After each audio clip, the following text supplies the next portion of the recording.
Asaf loan साहब ने भी स्वागत किया, जो हमारे डिस्ट्रिक्ट प्रेसिडेंट हैं। आसफ लोन साहब ने भी स्वागत किया, जो हमारे डिस्ट्रिक्ट प्रेसिडेंट हैं। बस कदम बढ़ाओ, लेकिन एक्चुअली करता हूँ कि उनको वेलकम करें और पीपुल्स कॉन्फ्रेंस में उनकी शमूलियत उनको मुबारकबाद पेश करें। और जो बाकी जो जमा हैं, जिनमें हमारे जमाल साहिबा साबका सरपंच लच्छीपुरा हैं, ये नेशनल कॉन्फ्रेंस से वाबस्ता थी, ये भी अपनी ज्वाइनिंग आज कर रही है।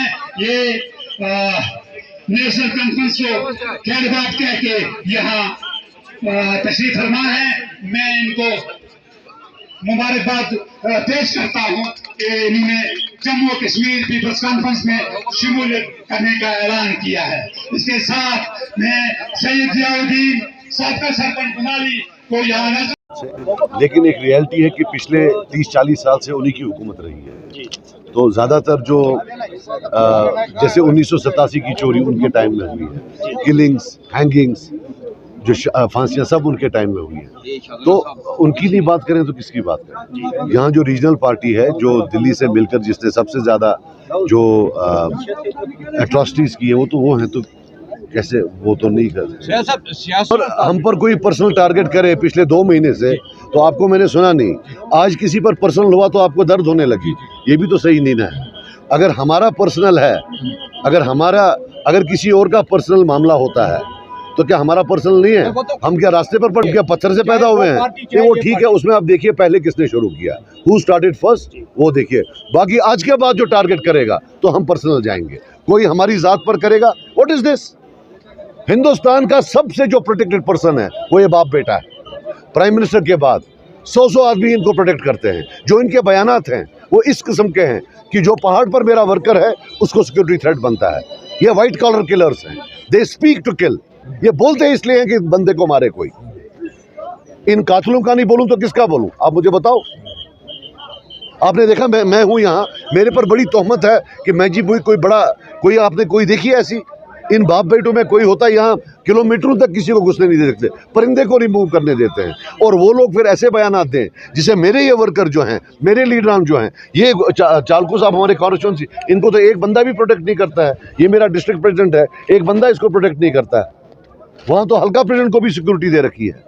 बात सिक्योरिटी की नहीं है, बात यह है कि ये बंदे जो सिक्योरिटी में बैठकर ऐसे बयान देते हैं जिससे कि बाकी वर्ग जो जिस पार्टी के खिलाफ बोलते हैं, दे स्पीक टू किल। साहब 30 साल में 1 लाख लोग मरा है, उसमें से 10,000 इसी तरह मरा है, बयानों से, गॉसिप से। Don't take it lightly. ये कोई इनोसेंट लोग नहीं है, दे नो व्हाट हैपेंस।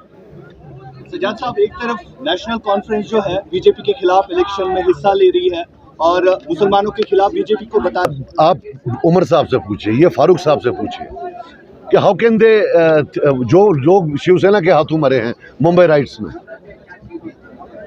उनको उनकी कब्रों के साथ ही क्या कर रहे हैं? और खैर ऐसा तो है नहीं, मुंबई राइट्स के बाद तो ये बीजेपी के साथ बैठे थे। तब पहले कॉमर्स मिनिस्टर थे, फिर फॉरेन मिनिस्टर थे। और ये तो तब था जब दिन में यहाँ 30-30 आदमी मरते थे। इनको तब शर्म नहीं आई तो आज क्या आएगी? So there is no contradiction in them. It's only that ये जो गुड एंड बैड हो गया है, that anybody NC allies with is good. The moment they don't ally with them, they are bad. This good and bad of Kashmiri politics has now translated into a joke. Sir हमेशा रहेगा ना बेटा, non political कैसे बनेगा? Sir कितना चल रहे थे आप? मैंने परसों कुछ आंकड़े रखे। 1982 में इन्होंने 65% वोट लिया है। 2019 में इन्होंने लिया है 29% वोट। हमने 1982 में तब लिया था कोई 8% वोट कि 9%। लास्ट टाइम हमने 25% लिया है।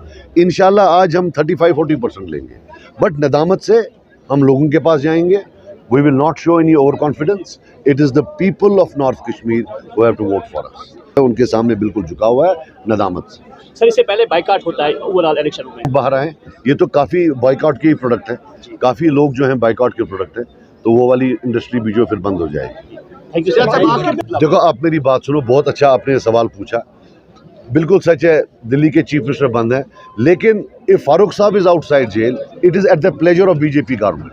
Now time has come to explain for both BJP and doctor Farooq Abdullah कि मामला क्या है. Then there is another case जहां शायद एफआईआर भी हुआ है, that is the JK bank case जिसमें बेटा इन्वॉल्व है. इतनी मेहरबानियां किस लिए एक दूसरे पर कर रहे हैं?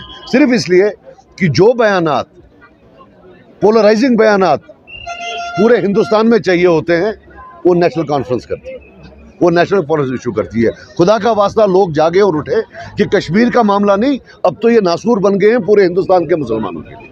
Thank you sir.